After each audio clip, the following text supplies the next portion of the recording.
ബ്ലസ്സിയുടെ ആടുജീവിതം ഒരു complete review ആണ് ഞാൻ പറയാൻ പോകുന്നത്. ഈ ഒരു സിനിമയ്ക്ക് സത്യം പറയുകയാണെങ്കിൽ ഇത്ര ദിവസത്തിനിടയിൽ ഇതുവരെ ഹൗസ്ഫുൾ ആവാതെ ഓടുന്ന ദിവസങ്ങളില്ല എന്നുള്ളത്. എല്ലാ ഷോയ്ക്കും ഹൗസ്ഫുൾ ആണ്. ഞാനിതാ രണ്ടാമത് സിനിമ ഇന്നും ശാരദ തിയേറ്ററിൽ പോയിട്ട് കാണുകയാണ്.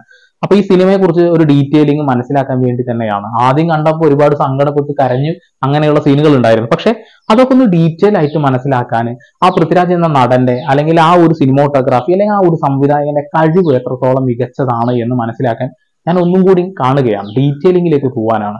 സാധാരണ സിനിമ കാണുമ്പോൾ ആ സ്ക്രീനിന്റെ നടുവിലേക്ക് തന്നെയാണ് നോക്കാറ്. പക്ഷെ ഇന്ന് സിനിമയുടെ എല്ലാ മുക്കിലും കോണിലും ഒന്ന് ശ്രദ്ധിച്ചു നോക്കി എന്നുള്ളതാണ്. സിനിമയുടെ തുടക്കത്തിൽ തന്നെ പൃഥ്വിരാജ് ആടുകളും ഒത്ത് വെള്ളം കുടിക്കുന്ന ഒരു സീനിന്റെ ഒരു കട്ടിങ്ങിൽ നിന്നാണ് തുടങ്ങുന്നത്. ആ ഒരു സീനിൽ തന്നെ അദ്ദേഹത്തിന്റെ ആ ഒരു ബുദ്ധിമുട്ടുകൾ അല്ലെങ്കിൽ ആ ഒരു സ്ട്രെയിൻ എത്രത്തോളം ഉണ്ടായിരുന്നു, നജീബ് എത്ര കഷ്ടപ്പെട്ടിരുന്നു എന്നുള്ളതിന്റെ ഒരു ചെറിയ അംശം നമുക്ക് കാണിച്ചുകൊണ്ടാണ് സിനിമ തുടങ്ങുന്നത്. പിന്നീട് അങ്ങോട്ട് ഇവർ ഈ ഒരു എയർപോർട്ടിലേക്ക് വരുമ്പോൾ, അതായത് ഗൾഫിലേക്ക് ബോംബെയിൽ നിന്ന് വണ്ടി കയറി ഇവിടെ അന്ന് ഇറങ്ങുന്ന സമയത്ത് രണ്ടുപേർക്കും മലയാളം മാത്രമേ അറിയൂ. അതിൽ ഒരാൾക്ക് ചെറുതായിട്ട് ഹിന്ദി ഇംഗ്ലീഷ് ഒക്കെ തട്ടിമുട്ടി സംസാരിക്കാൻ അറിയാം. അപ്പൊ അതൊക്കെ വെച്ച് സംസാരിച്ചുകൊണ്ടാണ് അവരെ പുറത്തേക്ക് വരുന്നത്. അതിനിടയിൽ വളരെ നർമ്മപരമായിട്ടുള്ള കുറെ കാര്യങ്ങളുണ്ട്. എന്താണെന്ന് വെച്ചിട്ടുണ്ടെങ്കിൽ ആദ്യമായി ഗൾഫിൽ പോയ ഏതൊരു മനുഷ്യനും ഉണ്ടാവുന്ന കാര്യങ്ങളൊക്കെ തന്നെ ഭാഷ അറിയാതെ നമ്മൾ അങ്ങോട്ടും ഇങ്ങോട്ടും എന്തൊക്കെയാണ് സംസാരിക്കുക എന്ന് പറയാൻ പറ്റില്ല. ചിലപ്പോൾ അറബികൾ പറയുന്ന കാര്യങ്ങൾക്ക് മറുപടി പോലും കൊടുക്കാൻ കഴിയില്ല. അപ്പൊ സത്യത്തിൽ നമ്മൾ പോലും നമ്മളുടെ ആ ഒരു ദയനീയാവസ്ഥ കണ്ടിട്ട് ചിരിച്ചു പോകാറുണ്ട്. ഇവിടെയും അങ്ങനെ തന്നെയാണ്. സിനിമയിൽ നിങ്ങൾ എവിടെയെങ്കിലും ചിരിച്ചിട്ടുണ്ടോ എന്ന് ചോദിച്ചാൽ സിനിമ തുടങ്ങി 4 മിനിറ്റ് ആവുമ്പോൾ നിങ്ങൾ ഒന്ന് ചിരിക്കും. പിന്നെ ആ ഒരു ചിരിച്ച ആ ഒരു മുഖമുണ്ടല്ലോ, അത് പതുക്കെ അങ്ങ് താഴും. പിന്നെ ഒരിക്കലും നിങ്ങൾക്ക് ചിരിക്കാൻ കഴിയില്ല. അതാണ് ആ സിനിമയുടെ ഏറ്റവും വലിയ പ്രത്യേകത. എല്ലാ രസങ്ങളും നിങ്ങളുടെ മുഖത്ത് പോലും ബ്ലസ്സി കൊണ്ടുവരാൻ ശ്രമിച്ചു എന്നുള്ളതാണ്. എയർപോർട്ടിലെത്തുന്ന നജീബ് തന്റെ കഫീലിനെ കാണാൻ കഴിയാതെ ആരാണ് കഫീൽ എന്ന് മനസ്സിലാവാതെ അങ്ങോട്ടും ഇങ്ങോട്ടും നടക്കുന്ന ഒരു സീനുണ്ട്. അവിടെ മാത്രമാണ് നർമ്മമുള്ള കുറച്ച് കാര്യങ്ങളുള്ളത്. പിന്നീട് ഓരോ സെക്കൻഡ് കൂടുന്തോറും നമ്മളെ ഇങ്ങനെ കെടുന്ന് ഒലയിപ്പിക്കുക എന്നുള്ളതാ. ഏതോ ഒരു അറബി വരുന്നു, അവരെ കൂട്ടിക്കൊണ്ടു പോകുന്നു. ശരിക്കും പറയുന്നുണ്ടെങ്കിൽ 2 പേരാണ് ഇവിടെ നിന്ന് പോകുന്നത്. മലപ്പുറം ജില്ലയിൽ നിന്നുള്ള ഒരാളും അങ്ങോട്ട് പോകുന്നുണ്ടല്ലേ, ഹക്കീം. അങ്ങനെ ഇവര് 2 പേരും കൂടെ ഇവിടുന്ന് പോയിട്ട് അവരെ അവിടെ നിന്നും വേർതിരിച്ച് 2 സ്ഥലത്തേക്ക് കൊണ്ടിടുക. ശരിക്കും പറഞ്ഞിട്ടുണ്ടെങ്കിൽ ഒരു ജോലി സ്ഥലത്തേക്കാണ് 2 പേരും പോകുന്നത്. പക്ഷെ അവിടെ എത്തുമ്പോഴേക്കും എന്തുണ്ടാവുന്നു എന്ന് വെച്ചാൽ 2 പേരും പിരിക്കപ്പെടുകയാണ്. പിന്നീട് അവർ കാണുന്നത് എത്രയോ വൈകിയാണ്. നമ്മൾ ആടുജീവിതം എന്ന പുസ്തകം വായിച്ച ആളുകൾക്ക് കഥ പറഞ്ഞു കൊടുക്കുന്നത് കൊണ്ടോ കഥ കേൾക്കുന്നത് കൊണ്ടോ യാതൊരു തരത്തിലുള്ള പ്രശ്നങ്ങൾ ഉണ്ടാകാൻ പോകുന്നില്ല.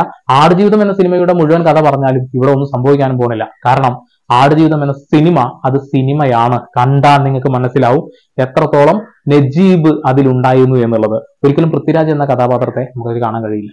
അങ്ങനെ ഇവരെ 2 പേരെയും ഈ ഒരു കാട്ടറബി വിളിച്ചുകൊണ്ട് പോവുകയാണ്. ഇത് കാട്ടറബിയാണ് എന്ന് ഉറപ്പിക്കുന്നത് നജീബ് തന്നെയാണ്. പല അറബിമാരും വന്ന് ഓരോന്നൊക്കെ സംസാരിച്ച് ഓരോ ആളുകളെ കൂട്ടിക്കൊണ്ടു പോകുമ്പോൾ നജീബും തന്റെ സുഹൃത്തും നമ്മളെ ആരും എന്താ വിളിച്ചു കൊണ്ടുപോകാത്തത് എന്ന് പറഞ്ഞുകൊണ്ട് അങ്ങോട്ടും ഇങ്ങോട്ടും നടക്കുന്നുണ്ട്. ഇതിനിടയിൽ വളരെ മോശപ്പെട്ട വസ്ത്രം ധരിച്ച ഒരു അറബി, വൃത്തികെട്ട മണമുള്ള ഒരു അറബി, അവർ വന്നിട്ട് ഇയാളെ നോക്കി ഒരു പോക്ക് പോകുന്ന സമയത്ത് ഹക്കീം ചോദിക്കുന്ന ചോദ്യമുണ്ട്, എന്ത് വൃത്തികെട്ട വാടയാണ്, ഒരു വൃത്തിയില്ലാത്ത മണമാണല്ലോ. നജീബ് അല്ലേ പറഞ്ഞത് ഇവരുടെ ശരീരത്തിൽ നിന്ന് പോലും ഊതും അത്തറൊക്കെ വേർതിരിച്ചെടുക്കുന്നുണ്ട് എന്നുള്ളത്. ആ സമയത്ത് നജീബ് പറയുന്ന ഒരു വാക്കുണ്ട്, അതേതോ കാട്ടറബിയാണ്, ശരിക്കുമുള്ള അറബിക്ക് നല്ല സുഗന്ധമായിരിക്കും എന്നാണ് പറയുന്നത്. നിർഭാഗ്യവശാല് ആ കാട്ടറബി തന്നെ ഇവരെ കൂട്ടിക്കൊണ്ടു പോവുകയാണ്. അവിടെ വലിയ ഒരു കാര്യം നടക്കുന്നുണ്ട്. അതാ കഥയുടെ അവസാനം ഞാൻ പറഞ്ഞുതരാം.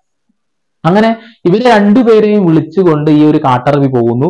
ഒരുപാട് നേരം സഞ്ചരിക്കുന്നുണ്ട്. ഈ സഞ്ചരിക്കുന്ന സമയത്തൊക്കെ ഇവർ 2 പേർക്കും ആകെയുള്ള ആദി, ഞങ്ങൾ ഇവിടെ എത്തിയൊന്ന് വീട്ടിലേക്കൊന്ന് വിളിച്ചു പറയണം. അതിന് ഈ അറബിയോട് പരമാവധി പറയാൻ ശ്രമിക്കുന്നു.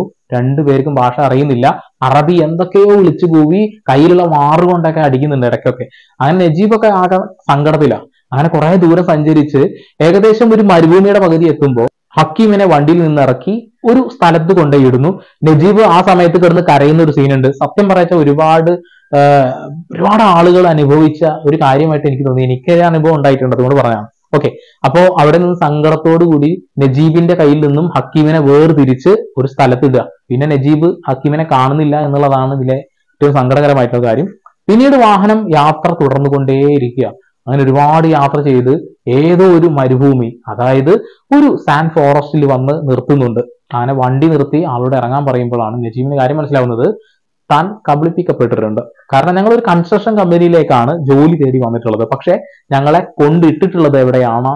ആട് മേയ്ക്കാൻ ഒട്ടകം മേയ്ക്കാൻ ആരുമില്ലാത്ത ഒരു മണൽ കാടിനുള്ളിലേക്കാണ് കൊണ്ടിട്ടുള്ളത്. നജീബ് അവിടെ നിന്ന് മനസ്സിലാക്കുക. പക്ഷെ നജീബിന് അവിടെയുള്ള കാര്യങ്ങളൊന്നും അറിയില്ല. അവിടെയുള്ള കാര്യങ്ങളൊന്നും അറിയില്ല എന്ന് പറഞ്ഞിട്ടുണ്ടെങ്കിൽ ഭാഷ അറിയില്ല, എന്തിനാണ് നമ്മളെ കൊണ്ടുവന്നിട്ടുള്ളത്, ഇനി എന്താണ് അവിടെ ചെയ്യേണ്ടത്, എനിക്ക് തിരിച്ചു പോകാൻ കഴിയുമോ, എനിക്ക് ഇവിടെ നിൽക്കേണ്ട, ഇതൊക്കെയാണ് അദ്ദേഹത്തിന്റെ നിലപാടുകൾ. അങ്ങനെ അവിടെ അയാൾ ഇട്ടിട്ട് പോകുന്ന സമയത്താണ് അവിടെ ആടിനെയൊക്കെ നോക്കാൻ നിലവിലൊരു ഹിന്ദിക്കാരനുണ്ട്. നജീബിന് ഹിന്ദി അറിയാത്തത് കൊണ്ട് അയാളോട് പോയി സംസാരിക്കാൻ ബുദ്ധിമുട്ടുകൾ ഒരുപാടുണ്ട്. എന്നിരുന്നാലും കാര്യങ്ങളൊക്കെ ചെറിയ രീതിയിൽ നജീബ് ഇങ്ങനെ മനസ്സിലാക്കിയെടുക്കുന്നുണ്ട്. അവിടെ നിന്ന് വിശന്നപ്പോ കുറെ ചവിട്ടാണ് കിട്ടിയത്, ദാഹിച്ച് വെള്ളം കുടിച്ചപ്പോഴും ചവിട്ട് കിട്ടി. എന്തിനു പറയുന്നു, ഒന്ന് മലവിസർജനം നടത്തി ചന്തി കഴുകാൻ പോലും ഒരു തുള്ളി വെള്ളം കിട്ടിയില്ല എന്നുള്ളതാണ്. തൊട്ടടുത്തുന്ന ഹിന്ദിക്കാരൻ ആ ഒരു സമയത്ത് പറയുന്നുണ്ട്, വെള്ളം ഇതാണ് എന്ന് പറഞ്ഞ് മണൽ തരികൾ ഇങ്ങനെ കാണിക്കുന്നുണ്ട്. അത് ജലം പോലെ തന്നെ കൈകളിൽ നിന്ന് ഒഴുകി പോകുന്നത് കാണുമ്പോൾ നജീബിന്റെ ഒരു സങ്കടമുള്ള ഒരു മുഖം കാണണം. ശരിക്ക് സങ്കടം ആവുന്നുള്ളതാ. ഒരുപാട് അടിയും തൊഴിയും ചവിട്ടൊക്കെ കൊണ്ട് അങ്ങനെ വർഷങ്ങൾ നീണ്ടുപോവുക. അതിനിടയിൽ ഒരു ദിവസം എണീക്കുന്ന സമയത്താണ് ഹിന്ദിക്കാരനായിട്ടുള്ള അവിടെ ഉണ്ടായിരുന്ന ആട്ടിടയനെ കാണാതാവുന്നത്. അദ്ദേഹം തിരക്കിയിട്ടൊന്നുമില്ല, കാരണം ആരും ഒന്നും പറയുന്നില്ല. അദ്ദേഹത്തിന്റെ ആ ഒരു അദ്ദേഹത്തിനെ കാണാതായ സമയം മുതൽ തന്നെ നജീബ് പൂർണ്ണമായിട്ടും ആ ഒരു ഫാമിലെ പണിക്കാരനായി മാറി, അല്ലെങ്കിൽ മാറ്റപ്പെട്ടു എന്നുള്ളതാണ്. ആടിനെ കറക്കേണ്ടതും ഒട്ടകത്തിനെ മേയ്ക്കേണ്ടതും ഒക്കെ നജീബ് തന്നെയാണ്. അങ്ങനെ 2 തവണ ഓടി രക്ഷപ്പെടാൻ ശ്രമിക്കുന്നുണ്ട്. ഒരു തവണ അദ്ദേഹത്തിന്റെ കാലടിച്ച് മുറിക്കുന്നുണ്ട്. പിന്നെ ഒരുപാട് ബുദ്ധിമുട്ടിക്കുന്നുണ്ട്. ഒരുപാട് ചൂഷണങ്ങൾ അദ്ദേഹത്തിന് നേരിടേണ്ടി വന്നിട്ടുണ്ട്. ഭക്ഷണമാണ് ഇതിലേറ്റവും ഹൈലൈറ്റ്. കുബൂസ്, ഉണക്ക കുബൂസ്, അതോ ജസ്റ്റ് വെള്ളത്തിലൊക്കെ ഒന്ന് മുക്കിയെടുത്ത് അത് വെറുതെ കല്ലിലോ അല്ലെങ്കിൽ വെണ്ണൂറിലോ ചൂടാക്കി എടുക്കുന്ന അത്രത്തോളം കട്ടി വരുന്ന ഒരു തുള്ളി കറി പോലും ഇല്ലാതെ അത് പച്ചക്ക് കഴിക്കണം എന്നുള്ളതാണ്. ആ കാട്ടറബി പോലും അതേ സ്വഭാവക്കാരനാണ്. അങ്ങനെയൊക്കെ തന്നെയാണ് അദ്ദേഹവും കഴിക്കുന്നത്. പക്ഷെ ഇടയ്ക്ക് വീക്കെൻഡിലൊക്കെ അവരവിടെ കുറെ ആളുകളൊക്കെ വന്ന് ആടിനെയൊക്കെ മുറിച്ച് ഭക്ഷണം കഴിക്കും. നജീബിന് ആ ആടിനെ കൊടുക്കാറുണ്ട്. പക്ഷെ അത് കഴിക്കുന്ന സമയത്ത് നജീബിന് വലിയ ബുദ്ധിമുട്ടാണ്, കാരണം കഴിക്കാൻ പറ്റില്ല. അദ്ദേഹം കുട്ടികളെ പോലെ നോക്കുന്ന ആടുകളുണ്ട് അവിടെ. പക്ഷെ സിനിമയിൽ എനിക്ക് ആടുമായിട്ടുള്ള അദ്ദേഹത്തിന്റെ ആ ഒരു റിലേഷൻ ഒരൊറ്റ സീനിൽ മാത്രമാണ് എനിക്ക് കൃത്യമായിട്ട് അടിപൊളിയായി എന്ന് തോന്നിയിട്ടുള്ളൂ. ബാക്കിയുള്ള സീനുകളിലൊന്നും അങ്ങനെ വലിയ രീതിയിൽ ആടുമായിട്ടുള്ള ആ ഒരു സീനുകൾ ഇല്ല എന്നുള്ളതാണ്. ഒരിക്കലും ബെന്യാമിന്റെ നോവൽ പൂർണ്ണമായിട്ടും ഈ ബ്ലസ്സിക്ക് ഇതിലേക്ക് കൊണ്ടുവരാൻ കഴിഞ്ഞിട്ടില്ല എന്നുള്ളതൊക്കെ അറിയാം. പക്ഷെ വളരെ വളരെ നിർണായകമായിട്ടുള്ള കാര്യങ്ങൾ മാത്രമാണ് കൊടുത്തിട്ടുള്ളത്. അത് സിനിമയിലേക്ക് കൊണ്ടുവരുമ്പോൾ കുറച്ച് ബുദ്ധിമുട്ടുണ്ട് താനും, കാരണം അമ്മാതിരി ആക്ടിങ് ഒക്കെ അവിടെ കാണിക്കേണ്ടി വരും. അപ്പൊ ഇന്റർവെൽ ആവുന്നതിന്റെ തൊട്ട് മുമ്പായിട്ടാണ് ആ വെള്ളം കുടിക്കുന്ന സിനിമ തുടങ്ങുമ്പോൾ കാണിക്കുന്ന സീൻ ഇവിടേക്ക് വരുന്നത്. അതുവരെ എത്തി നിൽക്കുമ്പോൾ നജീബിന്റെ വർഷങ്ങൾ ഒരുപാട് കടന്നു പോകുന്നുണ്ട്. നജീബിന്റെ രൂപത്തിൽ ഒരുപാട് മാറ്റങ്ങൾ വരുന്നുണ്ട്. പൃഥ്വിരാജിന്റെ സിനിമയിൽ അദ്ദേഹം ഒരിക്കലും കാണിക്കാത്ത മാനറിസം, ഒരിക്കലും കാണിക്കാത്ത ഭാവാഭിനയം, പേശികൾ പോലും കാണാൻ കഴിയുന്നുള്ളതാണ്. പുതിയത് മാത്രം. നമ്മൾ മമ്മൂക്കയെ എപ്പോഴും പൊക്കി പറയാറുണ്ട്. എന്തുകൊണ്ടാണ്? അദ്ദേഹത്തിന്റെ ആ ഒരു മാനറിസം, ആറ്റിറ്റ്യൂഡ്, അതുപോലെ മുഖഭാവങ്ങള്, ശരീരഭാവങ്ങള്, അതിന്റെയൊക്കെ പ്രത്യേകത കൊണ്ടാണ് പൃഥ്വിരാജിലേക്ക് ആ ഒരു കഴിവുകളെല്ലാം വന്നു. അത് പൂർണ്ണമായി അംഗീകരിക്കണം. നടത്തം, അങ്ങനെ അദ്ദേഹത്തിന്റെ ഇരുത്തം, ഓട്ടം, കിടത്തം, മുഖത്തുള്ള പേശികളുടെ അനക്കം. ഒരിക്കലും മുഖത്ത് മേക്കപ്പ് ചെയ്ത് നിറച്ചത് കൊണ്ട് അദ്ദേഹത്തിന്റെ ഭാവങ്ങൾ ഇങ്ങനെ ആയതല്ല. അത് കഷ്ടപ്പെട്ട് ഒബ്സർവ് ചെയ്ത് ഉണ്ടാക്കിയത് തന്നെയാണ്. സ്വപ്നത്തിൽ പോലും നജീബിനെ കണ്ടുവന്നത് അദ്ദേഹം പറയുന്നത് അല്ലെ. ഓക്കെ, അങ്ങനെ ഇന്റർവെല് വരെ എത്തുമ്പോഴേക്കും വർഷങ്ങളോളം കഴിഞ്ഞു. അദ്ദേഹത്തിന്റെ ഒരു കണ്ണാടിയിൽ നോക്കുന്ന ഒരു സീന് ട്രെയിലറിലൊക്കെ കണ്ടിട്ടുണ്ടാവും അല്ലെ.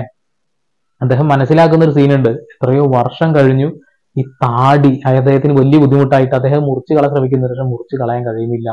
അതിനിടയിൽ എപ്പോഴോ അദ്ദേഹം ഒരു മരുഭൂമിയിൽ ഇരുന്ന് കരഞ്ഞുകൊണ്ടിരിക്കുമ്പോഴാണ് ആ ഒരു സമയത്ത് അദ്ദേഹത്തിന് ആത്മഹത്യ ചെയ്യാൻ തോന്നുന്ന തരത്തിലുള്ള ഒരു ഫീലിംഗ് വരികയാണ്. കാരണം അത്രയധികം ദിവസങ്ങളും മാസങ്ങളും വർഷങ്ങളും ഒക്കെ കടന്നുപോയി, ശരീരമാകെ ഇല്ലാണ്ടായി. എന്തിനു പറയുന്നത്, യുവാവായിട്ട് പോയ മനുഷ്യൻ വാർദ്ധക്യം പെട്ടെന്ന് പിടിച്ച അവസ്ഥയാണ്. അങ്ങനെ ഒരു മലയുടെ മുകളിൽ കയറുന്ന സമയത്താണ് ഒരു കഴുകൻ പറന്നു വരുന്നത് കാണുന്നത്. നോക്കുമ്പോൾ ദൂരെ തന്റെ കൂടെ അന്ന് ആ ഒരു ക്യാമ്പിൽ ഉണ്ടായിരുന്ന ആ ഹിന്ദിക്കാരന്റെ ജഡം കഴുകന്മാര് കൊത്തി തിന്നുന്ന ഒരു സീനാണ് അദ്ദേഹം കാണുന്നത്. അങ്ങനെ അതിനൊക്കെ ഓടിച്ച് അദ്ദേഹത്തിനെ പോയി നോക്കുന്നുണ്ട്. പക്ഷെ ആ കഴുകന്മാർ അദ്ദേഹത്തിന് അവിടെ നിന്ന്, നജീബിനെ അവിടെ നിന്ന് ആട്ടി ഓടിക്കുന്ന ഒരു സീനാണ്. അദ്ദേഹത്തിന് അവിടെ നിന്ന് പൂർണ്ണമായിട്ട് മനസ്സിലായി, ഇനി ഒരിക്കലും ഒരു തിരിച്ചുപോക്കില്ല, ഇനി ഇവിടെ കിടന്ന് തന്നെ മരണം. ആ ഒരു സമയത്ത് ആലിപ്പഴം വീഴുന്ന ഒരു സീനുണ്ട്. ഭയങ്കരമായിട്ട് മഴക്കാറ് വരുന്നു, വലിയ കാറ്റ് വരുന്നു, ആലിപ്പഴം വീഴുക.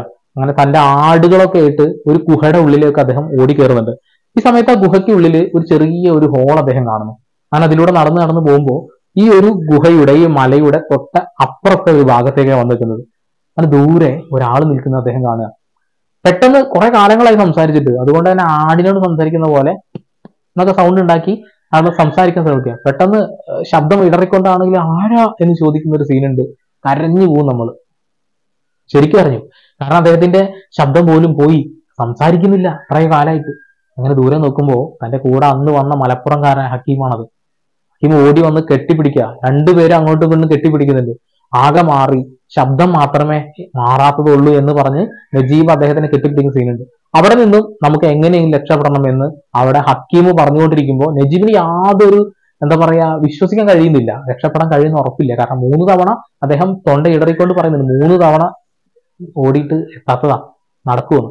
അപ്പോഴാണ് അദ്ദേഹം ഒരു ഊർജം കൊടുക്കുന്നത്. തന്റെ റൂമിൽ ഒരു ആഫ്രിക്കൻകാരനുണ്ട്, അയാൾക്ക് ഇവിടുത്തെ നാടും കാര്യങ്ങളൊക്കെ വ്യക്തമായിട്ട് അറിയാം. ആള് മുന്നേ ഇവിടെ ജോലി ചെയ്തിരുന്ന ആളാണ്. അപ്പൊ ആള് സഹായിക്കാന്ന് പറഞ്ഞിട്ടുണ്ട് എന്ന് പറഞ്ഞിട്ട് പോവാ. പിന്നീടാണ് അദ്ദേഹത്തിന് ഒരു എനർജി വരുന്നത്. എനർജി എന്ന് പറയാൻ പറ്റില്ല, എന്നാലും രക്ഷപ്പെടുന്ന ഒരു ആഗ്രഹം കണ്ണിൽ വരുന്നത്. അതുവരെ കണ്ണിൽ തിളക്കമൊന്നുമില്ല, കണ്ണിൽ ഫുള്ള് മങ്ങല് മാത്രം. അങ്ങനെ ആ തിളക്കത്തോടു കൂടി അദ്ദേഹം ജോലി ചെയ്യുക. അങ്ങനെ ഒരു ദിവസം ഒരു മലയുടെ മുകളിൽ നിന്ന് ഈ ഒരു പാട്ട് കേൾക്കുക, പെരിയോനേ റഹ്മാനേ പെരിയോനേ റഹീം അങ്ങകലെ അങ്ങകലെ മണ്ണിൽ പുതുമഴ പിഴനുണ്ടേ. ഈ പാട്ട് ദൂരെ നിന്നും ആരോ പാടുന്നത് നമ്മളെ നജീബ് കേൾക്കുക. ഞാൻ നജീബ് നടന്ന് നടന്ന് പോകുമ്പോ ഹക്കീം ആ പാട്ടും പാടിയിട്ട് ആഫ്രിക്കക്കാരനെ കെട്ടിപ്പിടിച്ച് കരയാം. ഞാൻ നജീബ് ഓടി ചെന്നിട്ട് പറയുന്നുണ്ട് സങ്കടപ്പെടണ്ട, കരയണ്ട എന്നൊക്കെ പറയും. അങ്ങനെ അവിടെ നിന്ന് അവരൊരു പ്ലാൻ ചെയ്യുന്നുണ്ട്. അതായത് 3 ദിവസം കഴിഞ്ഞാൽ ഇവിടെയുള്ള ഒരു അറബിയുടെ കല്യാണത്തിന് ഇവിടെയുള്ള എല്ലാ അറബികളും അങ്ങോട്ട് പോകും. ആ ഒരു സമയത്തിനുള്ളിൽ നമുക്ക് ഇവിടെ നിന്ന് രക്ഷപ്പെടാം. അപ്പൊ നജീബ് ചോദിക്കുന്ന ചോദ്യം ഇതാണ്, ഇത്രയും വലിയ ഈ ഒരു മണൽക്കാട്ടിൽ നിന്ന് നമ്മൾ എങ്ങനെ ഓടി രക്ഷപ്പെടുന്നു? ഹക്കീം കെട്ടിപ്പിടിച്ചുകൊണ്ട് പറയുന്ന സാധനമുണ്ട്, നമുക്ക് ഇവിടെ തന്നെ കിടന്നാൽ മതിയോ, ഈ നരകിച്ച് ജീവിക്കുന്നതിനെക്കാട്ടി നല്ല ഈ പോണ വഴിയിൽ എവിടെയെങ്കിലും കിടന്ന് തരിച്ച് ചത്താലിപ്പോ എന്താ കുഴപ്പമെന്ന്. അങ്ങനെ അവരവിടുന്ന് ആ ഒരു ദിവസം വരുന്നു, അറബികളെല്ലാം പോകുന്നു. അങ്ങനെ അവരവിടെ നിന്ന് ഓടി രക്ഷപ്പെടാൻ ശ്രമിക്കുന്നുണ്ട്. ഓടുന്നതിനിടയിൽ ഹക്കീം മണൽ പോലും ഭക്ഷിക്കേണ്ട അവസ്ഥ വരിക, അത്ര ബുദ്ധിമുട്ടാണ്. കൈയും കാലൊക്കെ പോയി. അതേപോലെ നജീബിന്റെ കാലിന്റെ അടിയിൽ ഷൂ ഇല്ലാത്തതുകൊണ്ട് ഫുള്ള് തൊലിയൊക്കെ പോയി. കഷ്ടപ്പെട്ട് മണിക്കൂറുകളോളം 1.5 ദിവസത്തോളം നടക്കുന്നുണ്ട്. അതിനിടയിൽ ഹക്കീം വഴിയിൽ വെച്ച് മരണപ്പെടുന്നു. പിന്നീടും നടന്നുകൊണ്ടിരിക്കുക. അങ്ങനെ വെള്ളം ഇല്ലാത്തൊരവസ്ഥയാണ്. മരീചിക എന്നൊക്കെ നമ്മൾ സ്കൂളിലൊക്കെ പഠിച്ചിട്ടുണ്ട് അല്ലെ? ദൂരെ നിന്നും കാണുന്ന മരീചികകൾ, അത് പുഴയാണെന്ന് വിചാരിച്ച് നമ്മൾ ഓടി ചെല്ലുമ്പോൾ അവിടെ ഒന്നും ഉണ്ടാവില്ല. എന്താണ് നീരാവി ബാഷ്പീകരണം. ആ ഒരു സമയത്ത് നമ്മൾ ദൂരെ നോക്കുമ്പോൾ മരീചിക കാണാമെന്നുള്ളത്. അങ്ങനെ ഇവർ പല സമയത്തും വിഡ്ഢികളാവുന്നുണ്ട്, പറ്റിക്കപ്പെടുന്നുണ്ട്. മരീചിക കാണുന്നു, പുഴയാണെന്ന് കരുതുന്നു, ചെല്ലുന്നു. അവിടെ ഒട്ടകങ്ങൾ ചത്തു കിടക്കുന്നതല്ലാതെ വെള്ളമൊന്നും കാണുന്നില്ല. അങ്ങനെ ഇടയിലാണ് ഹക്കീം മരിക്കുന്നതിന് ശേഷമാണ് ഇവരൊരു വെള്ളം കാണുന്നതും ആ വെള്ളം കുടിക്കുന്നതിന്റെ അടുത്ത് വിശ്രമിച്ചതിന് ശേഷം വീണ്ടും യാത്ര തുടരുന്നത്. വഴിയിൽ എവിടെയോ വെച്ചിട്ട് ആ ആഫ്രിക്കക്കാരൻ നമ്മുടെ നജീബിനെ ഒഴിവാക്കി അവിടുന്ന് പോകുന്നുണ്ട്. അദ്ദേഹത്തിന്റെ കയ്യിലുള്ള ഒരു കുപ്പി വെള്ളം അവിടെ വെച്ചിട്ടാണ് പോകുന്നത്. പിന്നീട് അദ്ദേഹത്തിനെയും കാണിക്കുന്നില്ല. അങ്ങനെ നജീബ് ആ ഒരു കുപ്പിയും എടുത്ത് അതിലുള്ള വെള്ളവും കുടിച്ച് പതുക്കെ പതുക്കെ നടന്ന് ഒടുവിൽ ഈ ഒരു മരുഭൂമിയുടെ ഏറ്റവും നടുവിലുള്ള ഒരു റോഡിന്റെ അരികിൽ വന്ന് ബോധം കെട്ട് വീഴുകയാണ്. അങ്ങനെ അദ്ദേഹത്തിന്റെ കയ്യിൽ കിടക്കുന്ന ആ കുപ്പി ഉരുണ്ട് റോഡിന്റെ നടുവിൽ പോകുന്ന ഒരു സീനുണ്ട്. രക്ഷയില്ല. മ്യൂസിക്കും കാര്യങ്ങളൊക്കെ കേൾക്കുമ്പോൾ നമുക്കൊരു ഭയങ്കര സന്തോഷം വരും, അതിലുപരി സങ്കടവും വരും. ഒരു വല്ലാത്ത ഫീലായിരുന്നു. അങ്ങനെ 2-3 ലോറികളൊന്നും നിർത്താതെ പോയതിന് ഇടയിൽ ഒരു നല്ല മനുഷ്യനായിട്ടുള്ള അദ്ദേഹം തുടക്കത്തിൽ പറഞ്ഞ ആ സുഗന്ധം പരത്തുന്ന ആ ഒരു അറബി വന്ന് അദ്ദേഹത്തിനെ ഒരു ടൗണിൽ കൊണ്ടുപോയി ഇറക്കി കൊടുക്കുന്നുണ്ട്. ഈ ഒരു സിനിമയിൽ ഇത്രയും നേരം ഞാൻ കഥ മാത്രം പറഞ്ഞു. അതിനിടയിൽ വിട്ടുപോയ ഒരു വല്ലാത്തൊരു സാധനം BGM ആണ്, സിനിമോട്ടോഗ്രാഫി ആണ്, കളർ ഗ്രേഡിംഗ് ആണ്, എഡിറ്റിംഗ് ആണ്. ഇതിന്റെ പിന്നണിയിൽ പ്രവർത്തിച്ച എല്ലാവരുടെയും അത്യുഗ്രമായ കഴിവും കൂടിയാണ് ആ ഒരു സിനിമയിൽ ഇത്ര നേരം ഞാൻ വിട്ടുപോയത് പറയാൻ. കാരണം അത് സെപ്പറേറ്റ് പറയേണ്ട ഒരു സാധനം. ഇതിലെ റസുൽ പൂക്കുട്ടിയുടെ ഒക്കെ ശരിക്കും പറയാന്നുണ്ടെങ്കിൽ ഒരു സിനിമക്ക് എന്തൊക്കെ വേണം അത് പൂർണ്ണമായിട്ട് ഈ സിനിമയിലേക്ക് കൊടുക്കാൻ കഴിഞ്ഞിട്ടുണ്ട് എന്നുള്ളതാണ്. അങ്ങനെ അദ്ദേഹം ആ ഒരു മരുഭൂമിയിൽ നിന്നും റോട്ടിലെത്തുന്നു. അവിടെ മലബാർ ഹോട്ടലിന് മുന്നിൽ വന്ന് അദ്ദേഹം ഇവിടെ തളർന്നു വീഴുന്നുണ്ട്. അങ്ങനെ മലബാർ ഹോട്ടലിന് മുന്നിൽ വീണ നജീബിനെ അവരെ എടുത്തു കൊണ്ടുപോയി കുളിപ്പിച്ച് മുടിയൊക്കെ കട്ട് ചെയ്ത് അതിന് ആവശ്യമായ ഹോസ്പിറ്റാലിറ്റി ഒക്കെ കൊടുത്ത് അദ്ദേഹത്തിന്റെ വീട്ടിലേക്ക് വിളിക്കുന്ന ഒരു സീനുണ്ട്. ആ ഒരു സീനിലാണ് നജീബിന്റെ കണ്ണുനീരിൽ നിന്നും ആ ഒരു സിനിമ അവസാനിക്കുന്നത്.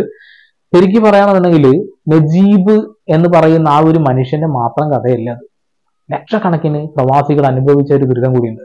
ഈ സിനിമയിലെ മുഴുവൻ കഥയും ആളുകളിലേക്ക് ചിലപ്പോൾ ബാധിച്ചിട്ടില്ലെങ്കിൽ പോലും ചില ഭാഗങ്ങളൊക്കെ നിങ്ങൾക്ക് ഓർമ്മ ഉണ്ടാകും. ഗൾഫ് ജീവിച്ച ആളുകളുടെ പട്ടിണിയെ കുറിച്ച് ചിന്തിച്ചാൽ തന്നെ അത് മനസ്സിലാവും എന്നുള്ളതാണ്.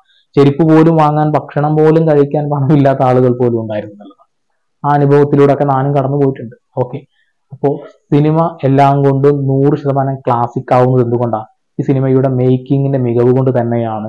ഒരുപക്ഷെ മലയാള സിനിമയിലെ അല്ലെങ്കിൽ ഇന്ത്യൻ സിനിമയിലെ എക്കാലത്തെയും ക്ലാസിക് സിനിമകളിൽ ആടുജീവിതം എന്ന സിനിമ ഒന്നാം സ്ഥാനത്തേക്ക് വരും എന്നുള്ള കാര്യത്തിൽ തർക്കമൊന്നും വേണ്ട.